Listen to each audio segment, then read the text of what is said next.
In a small town in the upper Midwest, on an evening in the autumn of 1956, a woman sits down at her kitchen table with a pencil. Across from her, her husband has just come home with the best offer he will ever be given. In about 40 minutes, they are going to turn it down. And for the rest of their lives, neither one of them will call it a sacrifice. Hello, I'm Eleanor. The story I'm about to tell isn't anyone's biography. It's composed for this channel, drawn from the lives of older adults of a particular era. It honors how a generation really lived. Her name is Cynthia, and to understand the evening, you have to go back about 10 years. She is finishing school in a farming county, and she is good at exactly one thing in a way that everyone notices. She is steady around sickness. When her brother goes through a bad winter, she is the one who sits up.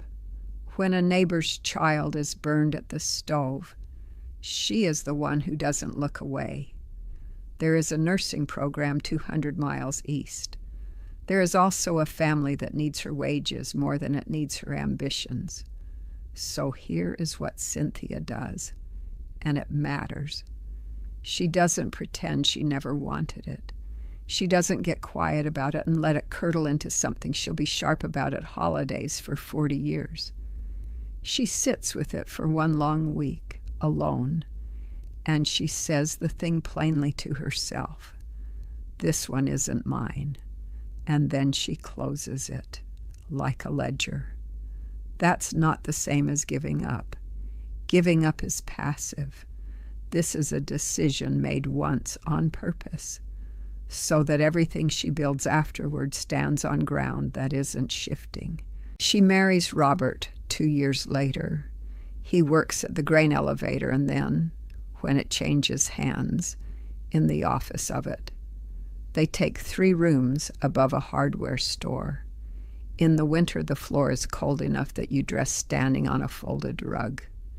And Cynthia keeps the book. This is worth pausing on, because it's the engine of everything that comes later. On the first of every month, she sits at the table with a pencil and works out what the rooms take, what the coal takes, what the groceries take, what to set aside for a coat that has to last 4 winters. By the end of the second year, she can tell you the number, not roughly, exactly, what it costs to run their life for 1 year, with a little margin for the things that go wrong. And a number can be met. That's the part we've lost. When you know the figure, the wanting has somewhere to stop. You cross it, and you're across. And there's no version where you get there and keep striving anyway. The number was the whole question. In 1951, they want a kitchen table. They have been eating off a card table with a cloth over it, and it wobbles, and Robert has shimmed one leg twice. So they pick one out. Oak, plain, 6 chairs, and they put money down and pay against it. It takes 11 months. Now, we would call that a hardship. But watch what the 11 months actually do. In that same stretch, Cynthia wants a wireless for the kitchen. She wants it badly in February. By June, she has stopped thinking about it, and she never picks it up again. Most wants don't survive the waiting. They thin out and go, and you never miss them. The ones still standing 11 months later, those were real. The table comes in the spring of 52. It is in that kitchen for more than 30 years. Both of their children learned to write at it. It is the table she is sitting at on the evening this story turns. The children come, a boy, then a girl. They move out of the rooms and into a small house at the edge of town with a porch that faces west, and the years take on a shape. After supper, the 2 of them walk to the end of the road and back, not far, maybe 12 minutes. They do it in 1953, and they are still doing it in 1979. Robert has a chair. Cynthia has hers. Thursday evenings, there is a program they both like, and neither would admit to arranging the week around it.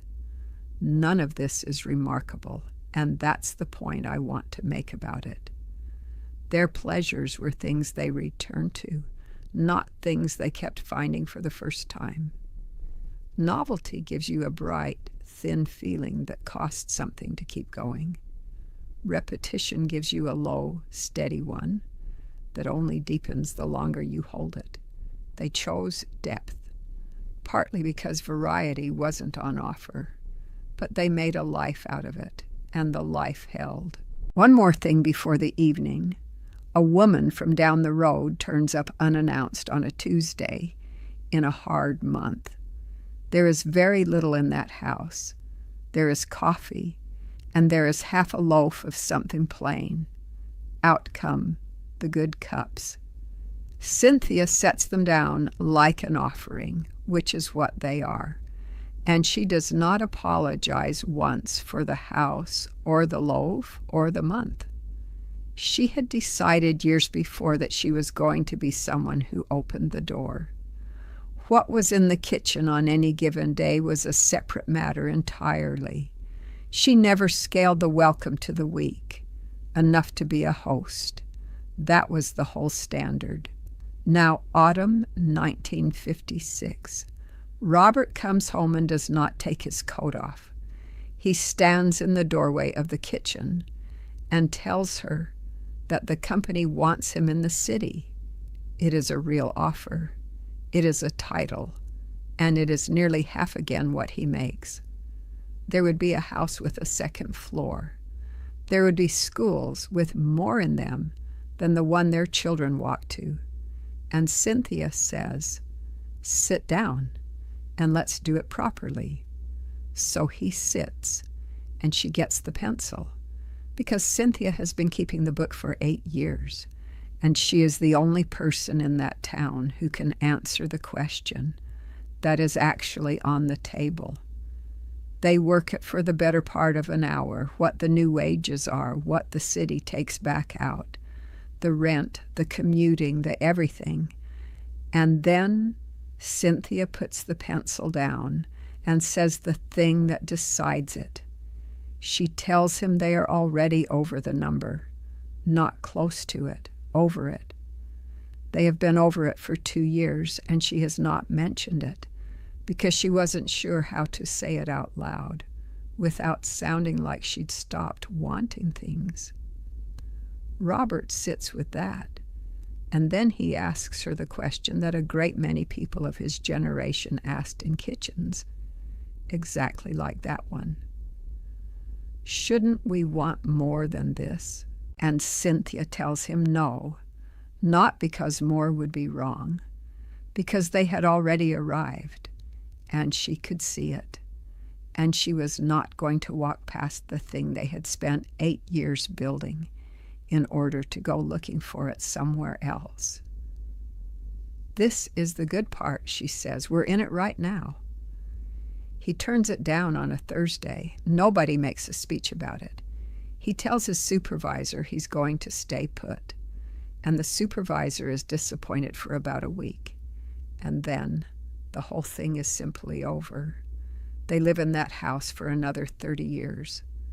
The walk to the end of the road most evenings, the oak table, the good cups brought out for whoever came.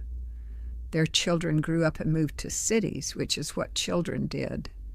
And when they came home to a house where nobody was still striving toward anything, where the striving had been finished deliberately in 1956 at a kitchen table with a pencil.